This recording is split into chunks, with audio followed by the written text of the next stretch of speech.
All right, welcome everyone. We're continuing in the lecture series on linear regression. So some announcements before we get started. This Wednesday is a holiday. There's no class activities happening on Wednesday. We will not hold any lab, discussion section, tutoring, or office hours on Wednesday. So um, if your normally scheduled lab is scheduled for Wednesday, please go to any lab on Thursday or Friday that you can attend. We still have lab this week. If you can't attend any lab on Thursday or Friday, you can use the alternate procedure that's described in the policies course webpage, which basically is do the lab on your own, pass 100% of tests, and submit it before 8:59 a.m. this Wednesday in advance. Make sure you're passing 100% of all tests. And that's another way you can get credit for lab this week. If your discussion section is normally scheduled for Wednesday, take a look on Piazza. We'll have information about alternate discussion section times that you can attend. If your tutoring section is scheduled for Wednesday, look on Piazza. We'll have an announcement about that. Won't have any office hours on Wednesday. There'll be no lecture on Wednesday either, right? So don't come to the Zoom room. It'll be a little lonely. I believe discussion attendance is optional this week, but strongly recommended. We're covering material that we're going through in this class. It's a way to help you practice and learn the material. The material definitely will be covered on the exam. So I definitely recommend attending discussion and finding an alternate time if your discussion section is scheduled for Wednesday. If your discussion section is scheduled for Monday or Tuesday, go to your regular discussion time.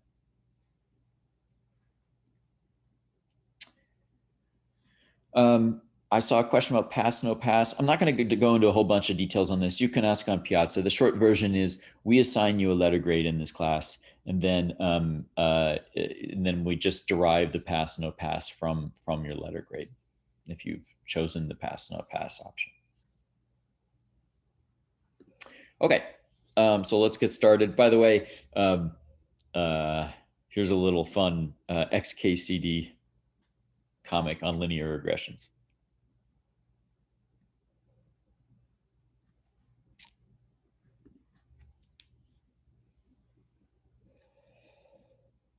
All right. So just to remind you where we are, what position we're in, we've been going through working on linear regression.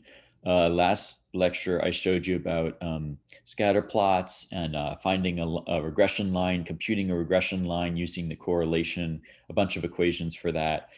Today, we're going to talk about how to find the best line and why the line we showed you on last Friday is the best line you can use for making predictions. Wednesday will be no class. Then we'll continue on Friday and next Monday to go a little deeper into linear regression. We'll look at analyzing the errors that these predictions model make and understand these predictions, how much uncertainty there is in the prediction, how much error there might be in the prediction. Okay, so just a little review. In this module, our goal is to predict some attribute y given the value of x. So for instance, this might be predicting the number of hospital beds that are available given the air quality index might be relevant given the wildfires we had recently. Or it might be predicting the price of a house given the square footage, the size of the house in Berkeley. It might be predicting the number of people who are actively using an app from the number of people who've downloaded the app.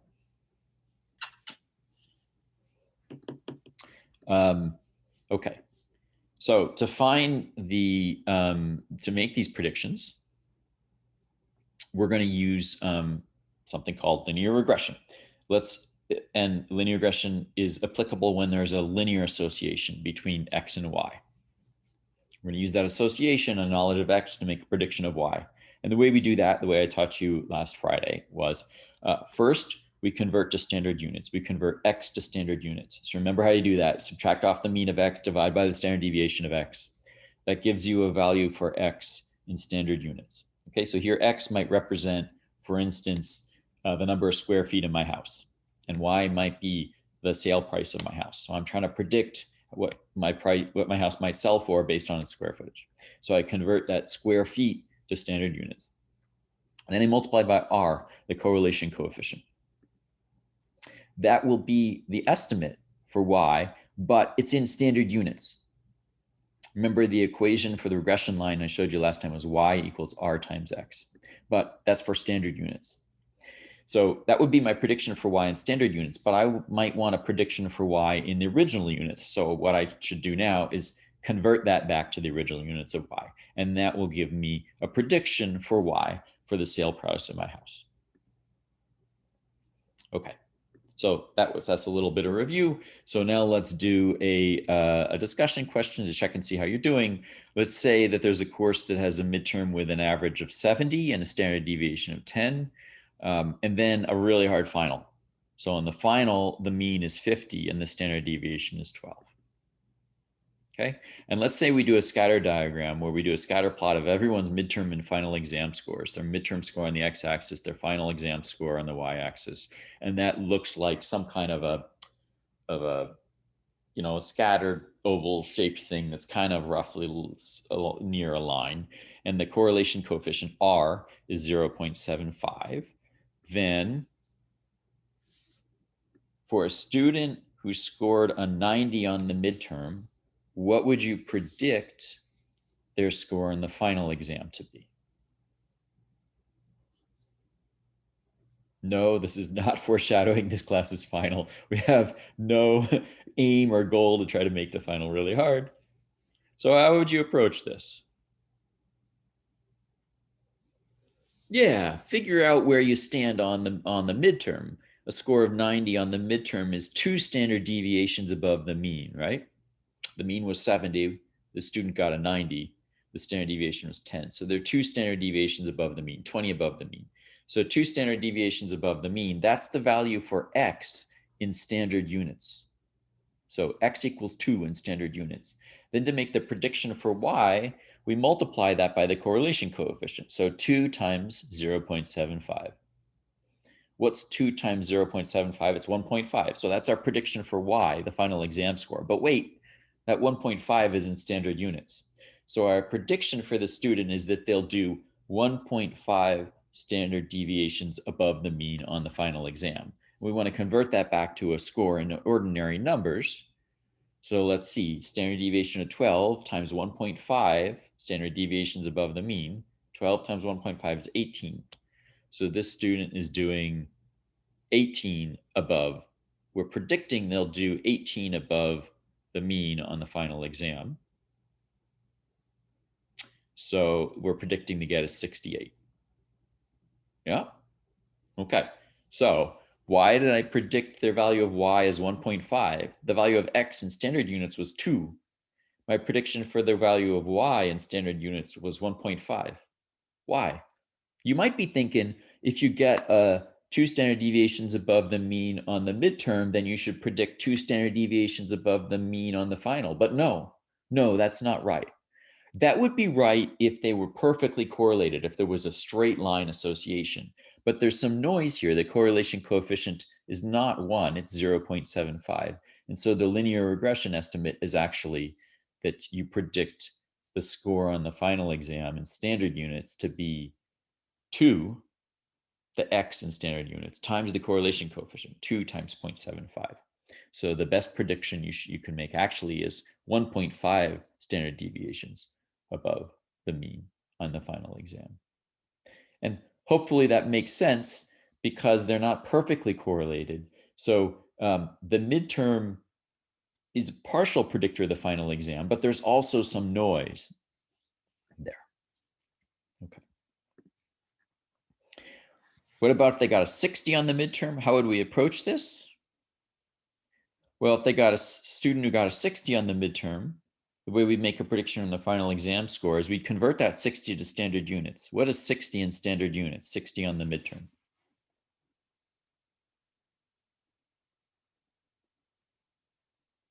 Well, it's 10 below the mean, right? 10 below the mean. And in standard deviations, divide by the standard deviation, that's -1. Negative because we're below the mean. So in standard units, this student got a -1 on the midterm. All right. So now our prediction for what they'll do on the final is -1 times the correlation coefficient, or negative 0.75. But wait, that's in standard units. We're predicting to get a negative 0.75 on the final, but that's in standard units. So if I want to convert back to something meaningful, I need to do 0.75 times 12. So that's a 9. So I'm predicting they'll do 9 points below the average on the final. So a 41 is my prediction for their final exam score. All right. So why are we doing this? In some sense, I haven't really told you why. I've just said do this. I haven't really given you an explanation. I've said this is the magic approach.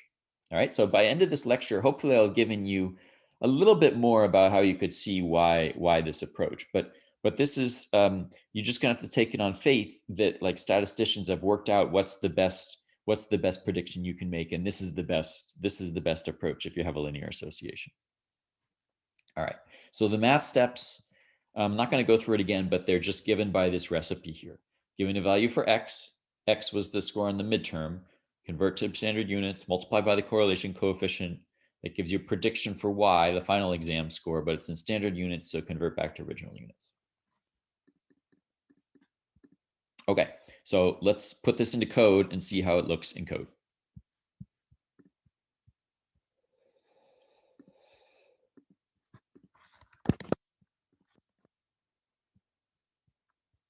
All right, so we have some code to convert things into standard units and to compute the correlation coefficient. So let's figure out how to compute the slope of the regression line. Oh, hey, let me show you the equations I showed you last lecture. Last lecture, I showed you equations for the linear regression line. So here's a reminder of what they are. In standard units, it's y equals r times x. But usually we care about the original units. So to convert to original units, the corresponding equation in original units is y equals slope times x plus intercept. Like if you saw in your algebra class, y equals mx plus b or ax plus b, that's what this equation is. And the slope and the intercept are given by these formulas. So I'm just handing these to you as mathematicians have worked this out. The slope is given here, correlation coefficient r times the ratio of the standard deviations, and the intercept is by this thing given here. All right, so last lecture I kind of gave you some intuition for why that follows from the previous slide, but for now, we're just going to take this for granted. And if we want to put this in code, well, the correlation coefficient we can get with that function we already wrote. The standard deviation we can get by computing the standard deviation of all the values in that column.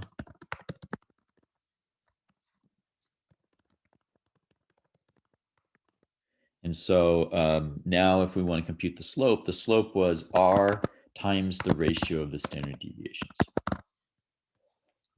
So that's what we're going to do for the slope. And then for the intercept, we compute the means.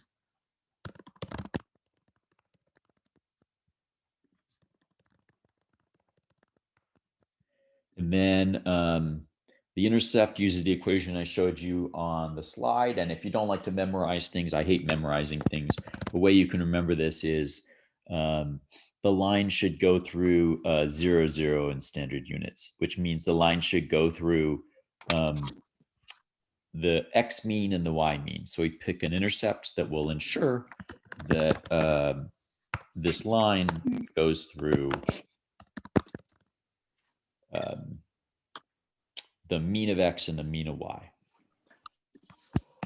All right, so let's see. Well, I sure did. Thank you for pointing that out. I have a bug in my code. Let's fix that. Maybe that's right now. Okay, so for instance, we can take here a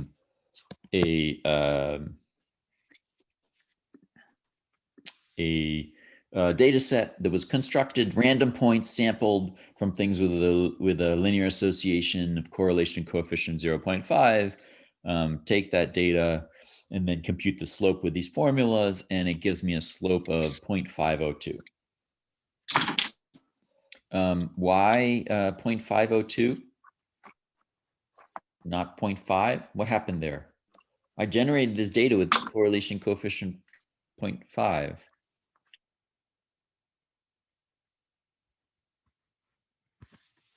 Noise. Yeah, I'm generating random data. You could think of it as there being some enormous data set that has correlation coefficient 0.5, and I'm taking a random sample from that. And then if I compute from that random sample, then the correlation coefficient might be a little bit off because of the random noise by which points I sampled. I run the cell again. Sure, there we go. All right. So that's the basic code we're going to use for linear regression. So now let's apply it. So let's take this data set of that Galton had collected for trying to predict the height of a child given the heights of the parents. All right. And we saw previously, we saw how to do nearest neighbor prediction. And now we're seeing how to do linear regression prediction. So let's try both methods on this data set and see what we get. So the nearest neighbor prediction, we already talked about how that works. So I'm not going to talk through that. I copied code from previously. And then linear regression, the way the linear regression works is, well, we use this code we just wrote to compute the slope of the linear regression line. And we use this code we just wrote to compute the intercept of the regression line. So this tells us that linear regression is aligned with slope 0.637 and intercept 22.63. So the equation for the linear regression line is y equals 0.637 times x plus 22.636, where x is mid-parent height of the parents and y is the predicted height of the child. All right, so we now have a linear regression model and its nearest neighbor prediction model. Let's pick some specific couple in this data set and see what prediction we would have made for that couple if we hadn't known what the height of their child was. So with the nearest neighbor prediction, we had a function here that lets me predict the height of a child. So I can just run that function. For this couple, the mid-parent height was 69.48. And so nearest neighbor is predicting that their child's height will be 66.75. And if I wanted to use linear regression, then what I do, the equation for the line is the slope times x plus the intercept. And in this case, x is the mid-parent height. So I fill that in for this couple at 69.48, if I can type. And the linear regression model predicts that the height of the child will be 66.9 inches. So very similar predictions. All right, so now we can visualize this. Let's visualize what the predictions we get from the nearest neighbor prediction on this data set and the predictions we get from linear regression. The yellow is the nearest neighbor, the blue is linear regression. And you can see here that they're very similar. They're making very similar predictions. So on this data set, either one's perfectly reasonable. If you had some reason to expect a linear association, then you might use the blue line here. And in particular, I think the blue line, the linear regression estimate, makes more sense here.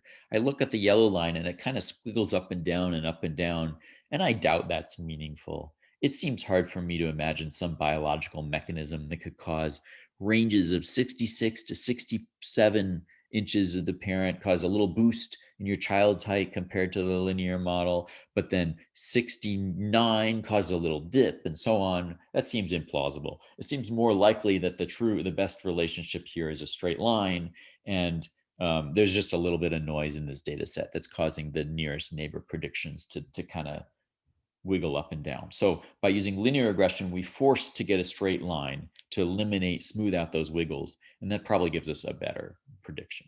It's probably a more natural choice. So in this case, I would kind of be inclined to use linear regression for this. Okay, so this is the formulaic approach to using linear regression. Yeah, so questions here. The intercept and the slope characterize this blue line. The slope means the slope of this blue line. So different values of x correspond to different couples. The slope is the same for all of them, but for different couples, different values of x, we'll get different predictions for the y value. If you had a couple whose mid-parent height was 70 inches, you'd go up here, find the point on the blue line at 70, and that'd be your prediction for the height of the child. That's probably about 67 inches. The y-intercept signifies, well, you can't see it on this chart, but if for some reason you had an x value of 0, that'd be way over that way. What prediction would happen at x equals 0? That's what the y-intercept is. The intercept is the prediction that's made at x equals 0. You can absolutely have a negative y-intercept. Totally can happen. At its base, yes, regression, linear regression is just a best fit line. It's just a line that in some sense is the best fit for this data set. And I'm going to tell you in this lecture in what sense it is the best fit. Okay, so hold on to that question. So now let's look at another data set. This time I'm going to work with a data set that looks at the relationship between the income level in an area of the country and the level of education in that area. So ignore that first cell. What I have here is I've written some code that given a table of data, computes a linear regression model for that data. So it gets the slope and the intercept. And then it returns the predictions that we would have made for the y value given that linear regression data set. If we'd only been able to observe the x value for some area, what prediction would we have made for the y value? So in this case, what we're going to look at, well, I have a data set that has all sorts of interesting stuff about the 2016 election, but the part that I'm going to look at here is the relationship between the median income in that area and the percentage of people who have a college level education or higher. So let's first visualize the data. Here's the data set. And if you visualize this data with a scatter plot, you see something interesting. You see, it looks like there's an association here. Would you say linear association or nonlinear association? Yeah, it looks like a linear association. Okay, good. So we seem to have a linear association between educational level and like percentage of people who have a college level education and the median income in that area. Let's think about what we can conclude from that. So let's do a little discussion question. Based only on this graph, which of the following three options do you think must necessarily be true? You can conclude them to be true from this graph alone. So why don't you type in the chat which of those three? Could be 1, 2, 3, could be 1, 3, could be 2, could be none of the above.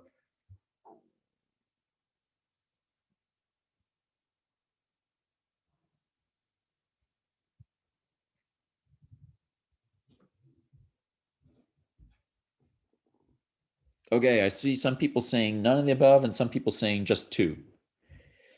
All right, so that's good. So let's talk through quickly why number 1, we can't conclude number 1. Can't conclude that going to college causes people to get higher incomes. Yeah, correlation is not causation. We're seeing an association here. We're seeing correlation, but that doesn't necessarily mean that there's a causal effect. So in fact, none of these three are correct. They all use the word causes. And we don't know from this data set what the cause is. It could be that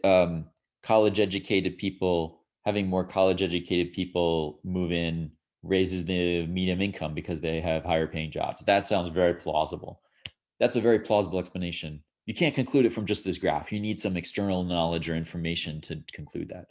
It could be that if the income level in that area is high, then college educated people find out about it and move there. I suppose that's possible. It sounds less plausible, but it's still possible explanation of this chart. And it could be something else. There could be some confounding factor that causes both of these effects. Okay, so for just this graph, you can't figure that out. You'd need some extra context or some information or some kind of a, yeah, something, some domain knowledge maybe. All right, so let's work with this. We said there's a positive linear association. So that means that we could use the educational level in an area to predict what median income we might expect to see. So let's work through how we'd use linear regression to do that. And intuitively, what we're doing is we're fitting a line through this chart that kind of goes through the middle of the data, and we're using that to make predictions. So specifically, we're going to use these equations we just got to get the slope and the intercept of that particular line. You can see here the correlation coefficient is 0.81. So that's quite a strong correlation. So we might expect to be pretty effective at making predictions using this linear regression model. And here's the slope and the intercept you get for that line. So now we can compute what predictions we would have made from that model for each area, for each congressional district. And we can compare that to the actual observed value. And here's a scatter plot where the blue dots represent the actual data and the yellow dots represent the prediction we would have made with this linear regression line. So this basically helps you visualize the best fit line through this data. And that line, sure enough, indicates a positive association. For instance, it tells you that if you increased the fraction of people with a college education by 10 percentage points, you might expect the median income to go up by 127 in what units? Oh, sorry. By $12,700. Okay. Yeah, what are these points? Boy, I'm really curious too what that point is. We could look it up in the data set. You could play around with the notebook. Maybe one of you will do that while I'm lecturing and figure out what these congressional districts are. All right. So one other thing to notice is we can make predictions. And our predictions often be pretty good if we knew the level of education in this area. But there's usually some error in our prediction. The blue dots are not exactly on top of the yellow line. Some of the blue dots are above it, meaning our prediction was too low. Some of the blue dots are below it, meaning our prediction was too high. So there's some error whenever we make these predictions. So let's measure how large the errors are and then try to visualize these errors. Okay, so the definition of error when you're doing a prediction or estimation, by error, I just mean the difference, the actual value minus the estimate, minus the prediction. Okay, so if our prediction was too low, then the error will be positive. If the prediction was too high, then the error will be negative. And usually some errors will be positive and some will be negative. And we often want to measure kind of the rough size of the errors. So let's walk through how we might do that. Well, first, I'm going to compute the errors. So the actuals are the blue dots. The errors is the height of the blue dot minus the height of the yellow dot that's kind of vertically aligned with it. Okay, so now we can add that to the table. The error in a prediction that would have been made for this congressional district if we use this linear model. And you can see some of these errors. Well, in this case, there's a lot of negative errors there. So we might want to measure the quality of a linear regression line. And we might want to do that by looking at a sense of how large these errors typically are. So a very reasonable way to do that might be to compute the average of these errors. But something funny happens. Something funny happens when you do that. What happens when you do that is that the average of all those errors is 0. And if we look at the scatter plot, it kind of makes sense. There's some points here where the actual is larger and the error is positive. And there's some points here where the actual is smaller and the error is negative. And when you average them out, these positive values for the error kind of cancel out the negative values for the error. And the average of those positive and negative values is 0. Ugh. So actually, it doesn't matter how large your errors are. No, it doesn't matter how good your line is. For any line at all, the best line, the worst line, any line at all, the average of the errors is always going to be 0. So the average of the errors actually is not very informative. And that's because we have both positives and negatives. We considered, wasn't the right metric. By the way, little side question. Why does this not say 0? I told you that the average of those errors will always be 0. It's kind of a mathematical theorem that should always be 0, but it didn't turn out 0. What did it turn out? It turned out something really small, really, really small, really close to 0. Yeah, Python ain't perfect. Python is approximating these values, and there's something called floating point round off. And it'd be like, imagine that it's only keeping, 10 or 12 significant digits. It's like, that's 0.0000, 0.000001. Oops, off by a little bit. Okay. So just so you know, that can happen in Python. So really, you should think of this number as 0. It's so small that it's basically 0, but Python didn't calculate it quite right. All right, so let's fix this problem. The average of the errors is not the right measure. We saw this the same way, the same problem when we tried to define the standard deviation. We didn't want positives and negatives to cancel out. An error of negative 7,000 is just as bad as an error of positive 7,000. So it'd be really intuitive to take the absolute value of these errors and then take the average of that. Okay? And then you'd make all the errors positive and you wouldn't have this cancellation and you get some measure of how big your error typically is. But remember when we defined the standard deviation, we didn't do that. We didn't use the absolute value. We actually squared for reasons that were a little complicated to explain for this course, and I just asked you to take for granted. We're going to do the same thing here. Instead of taking the absolute value, we're going to square it. Taking the absolute value would be a perfectly natural thing to do, but it's not what we're going to do. For reasons that are a little bit beyond this course, we're going to square it. And that will make all the errors positive. And then we take the average of that. And then, oh, wait, we were squaring. So after we average, we need to take the square root back. And that will eliminate this cancellation because now both positive 7,000 and negative 7,000 after you're squaring them will be treated as equivalent. And there won't be any cancellation. The squares will never be negative. So here, what this is telling me is that the typical error is about 9,400 prediction error. It might be more, it might be less, but often a typical value for how far your estimate is off by is about $9,000. Okay, so this might remind you a lot of the standard deviation, and it's basically the same idea. It's the same way for measuring uncertainty or a typical spread. Okay, so if we do this in equations or in words to get the measure the size of the errors, we square the errors, take the mean of the squared errors, then take the square root of that. This is called the root mean squared error. It's a measure of how good a fit your line is to the data. Okay, that's root mean squared error. That's what we computed here, root mean squared error. So now let's work with this a little bit. Let's visualize the errors. Let's try to get some intuition for what's going on here. Yeah, is that a huge error? I don't know. It's kind of big. It's kind of small. We compare it to predicting the income level, and the prediction is 80,000, and I'm saying you might be off by about 9 or 10,000 typically. Is that a lot or is that a little? I don't know. It depends on how accurate you need your estimate to be. It might be kind of small compared to 80,000. On the other hand, if you really want a very good estimate, maybe it's very large. You might not be happy with it. So I can't tell you whether it's good or bad. I can just tell you how large it is. All right, so let's visualize what's happening here. Here I've drawn the points, and I've drawn a line with a particular slope and intercept. In this case, I chose the one given by these formulas, the formulas that I claim give you a good fit line.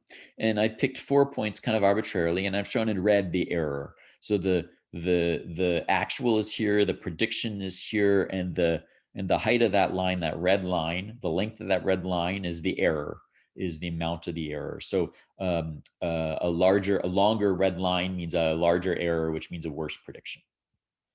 All right, so this is one particular line, the line we computed using the formulas I showed you. But we could try different lines too and see what that would do to the errors. So let's just look at that and get a sense for what the prediction error would be if I used a different line. You can see this line has kind of been raised up a little bit. What did that do to the errors? Well, some of the errors got smaller, but some of them got bigger. Like this one got a lot bigger. And overall, is it better or worse? I don't know. I'm not sure. It's kind of better, kind of worse. Here's another one. Here's another line. Oof, that line is tilting the wrong way, and some of those errors got enormous. This last one's clearly worse. All right. So how would we tell which of these is best and which one is worst? Well, we can try to measure it. Instead of just eyeballing it, we can try to put a number on it. And the way we measure that is using root mean squared error. So what I just showed you. So I just wrote some code here to compute the root mean squared error for any particular line. Okay, so for this line here, the way we compute root mean squared error is we draw one of these red error bars, these error lines for every point. We'd square the length of all these errors. We'd take the average of those, and then we'd square root that. That's the root mean squared error. And that gives me a number for how good of a fit the line is, or how large the prediction errors will typically be if I use this line for prediction. So now I can show both the plot and this root mean squared error. So there was my crummy line. And you can see the root mean squared error for this is 30,000. It's huge. It's much bigger than we had before. Before we were at 9,000. So 30,000, much worse. That's a much worse line. This number tells us, gives us a way to quantify that it's much worse. Here's another, that other line that I showed you that I raised up a little bit. The root mean squared error was 11,000 for this. And then for the slope and intercept we got using the formula, as I taught you, the root mean squared error is a little about 9,000. So now you don't have to eyeball it. If you want to know which of these two lines is better, the answer is this line is better because 9,000 is better than 11,000. I want to have a lower error, a prediction error. And so the root mean squared error is telling me here, typically my prediction error will be a little bit lower. A typical value would be 9,000. Whereas if I use the line up here, typically there would be about 11,000 would be a typical value. So the red, so the red lines, I just picked 4 arbitrary points. It's totally arbitrarily chosen, and the red represents the error for those 4. The root mean squared error is computed for all the points, but if I tried to draw red lines for all of the points, your brain would explode with redness, so I didn't do that. Okay, so which of these had the lowest root mean squared error? This last one. This one that we computed using the formulas. And actually, that's not an accident. It's a mathematical theorem that no matter how much you play with these numbers, with this slope and intercept, the values that will give you the lowest root mean squared error are exactly the things you get with the formulas I taught you. Okay, so we now have 2 ways of choosing a linear regression line. One way is using the formulas I taught you that I said is good, and I didn't really tell you why. I just claimed it was good and asked you to believe me.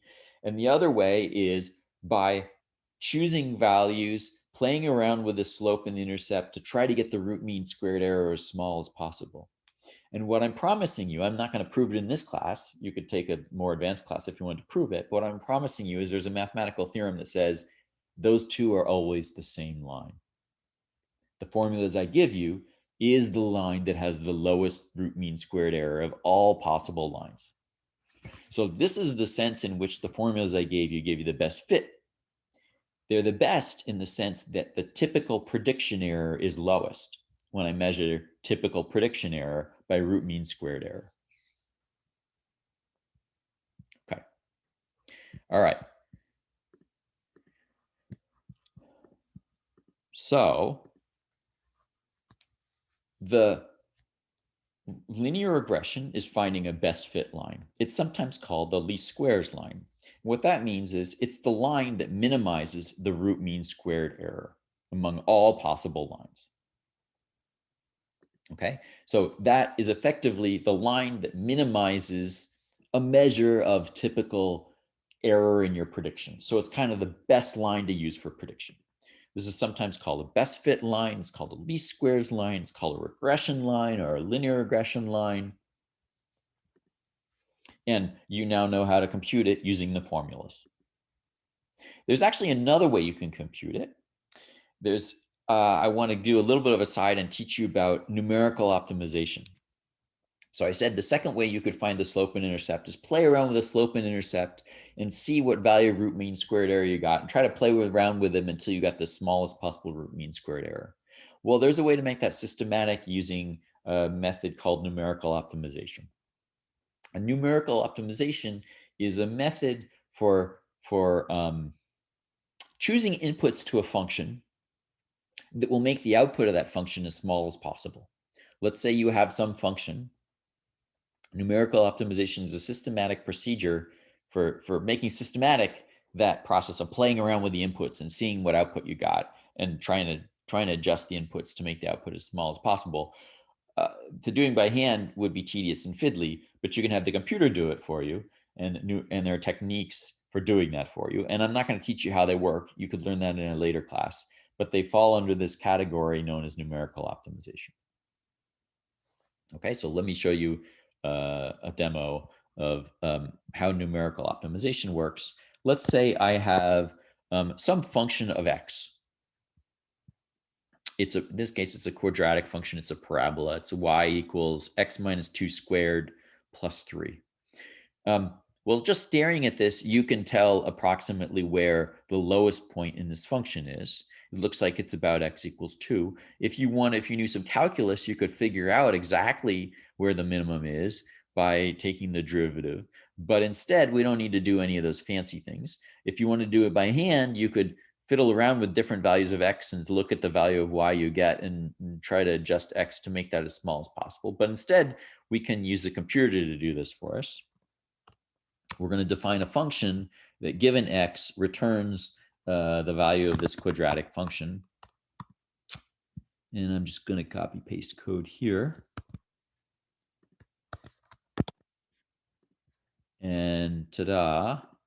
So now I can do f of 2.0 maybe, or maybe I could try f of 1.9. Is that smaller? Nope. F of 1.9 gave me a little bit of a bigger value. What about f of 2.1?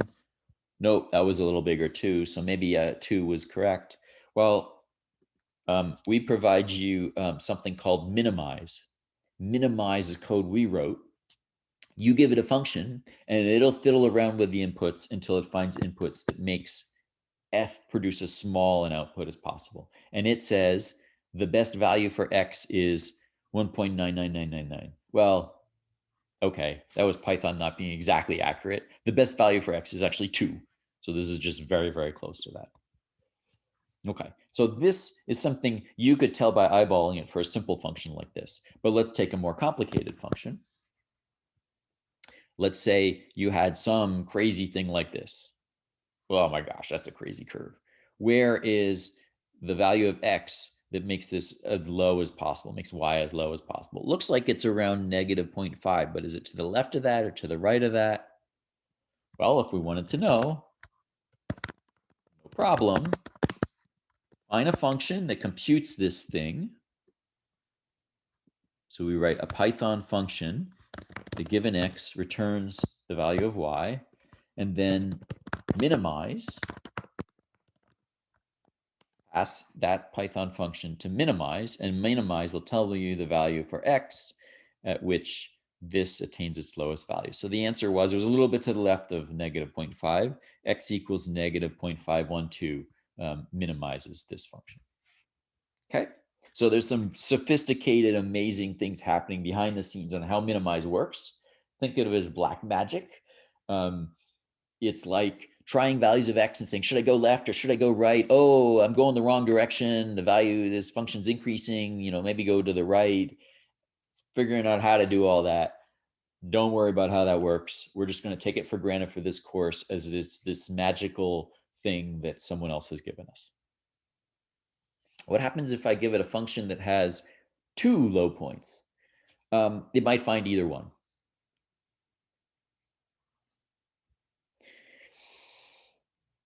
Is the black magic in the documentation if you want to check it out? No, but if you ask on Piazza and you're really curious, I can tell you a little bit about how this black magic works, but you don't need to know it for this course.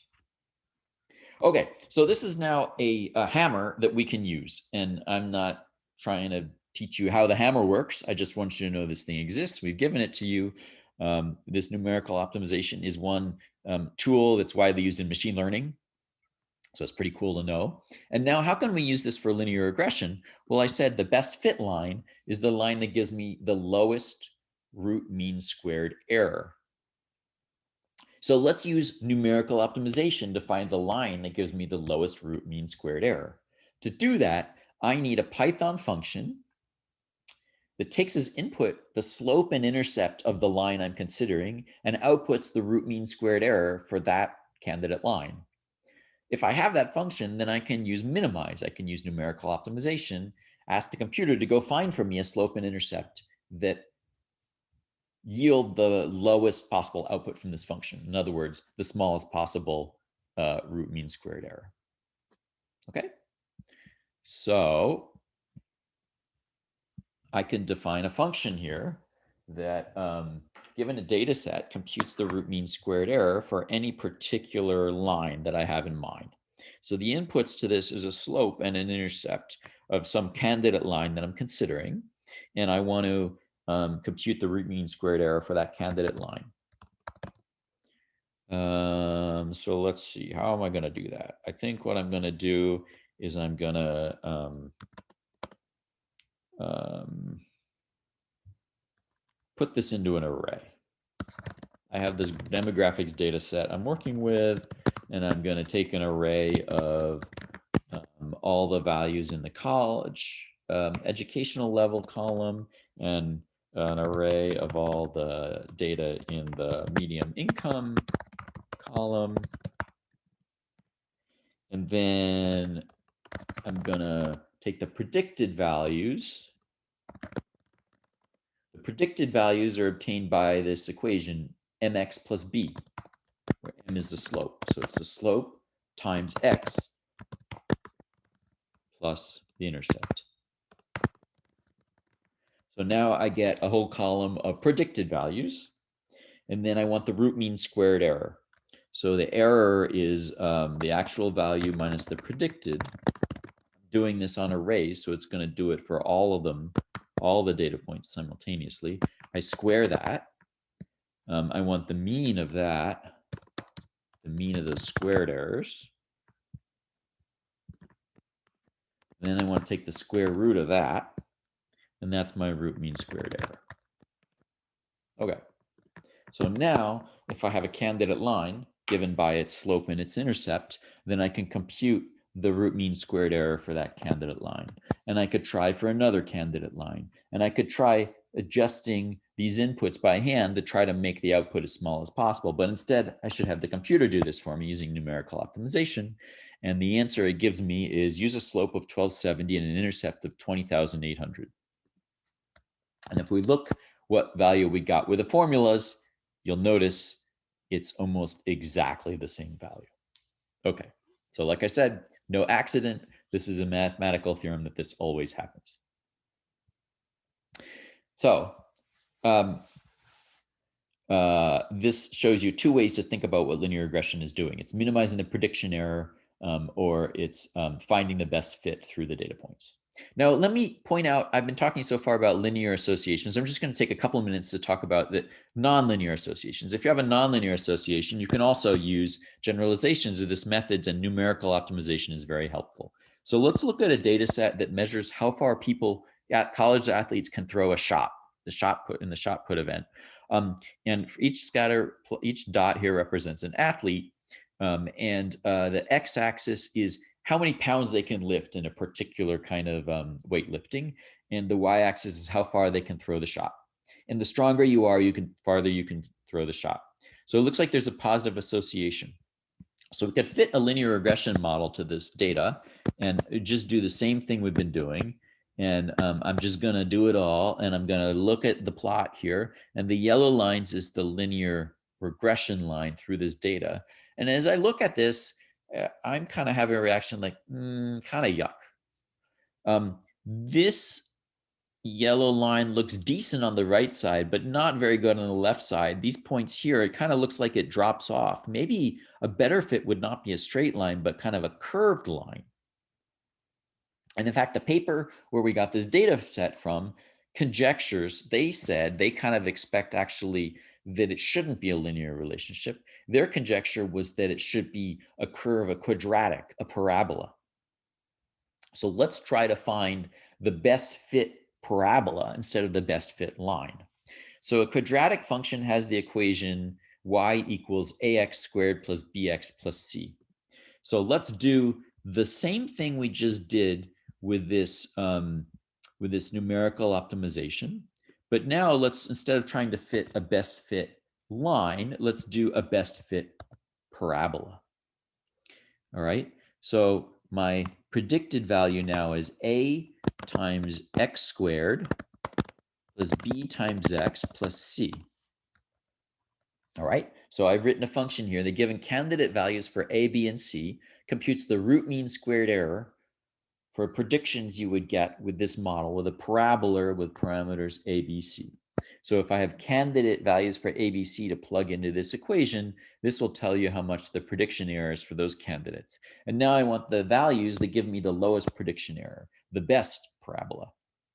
And the answer is use these values for a, b, and c. So for instance, I can make a prediction. If I have a college athlete who can lift 100 kilograms, then I fill in these values here into this equation. A is given by negative 1.04 times 1,000. B is given by 0.2827. C is given by negative 1.53. I plug them into this equation. I plug x equals 100 kilograms in, and that gives me a prediction that they can throw the shot 16.3 meters. All right. And if we want to visualize this, let me just show you what this looks like. We get a parabola, a quadratic equation, a curve that looks like this. And I think this gives you a better fit to the data in this setting. So if you're in a context where linear association is not the best one, maybe you have some model of the physics or the biology or some domain knowledge that suggests to you that actually a quadratic model is the one that makes sense because of error resistance or something like that. Then you can use numerical optimization to find the best fit curve. You don't have to be limited to the formulas we gave you. Okay, so I'm going to stop here. I've showed you ways to think about what linear regression is doing. I've showed you how to compute the best fit line in two different ways. They'll both give you the same answer. Typically, we're using the formulas with the correlation and the intercept because that's more efficient to compute. And this enables you to make predictions, to predict one value given the other value if the two values are linearly associated. All right. Go to discussion section this week. No lecture on Wednesday. I'll see you on Friday.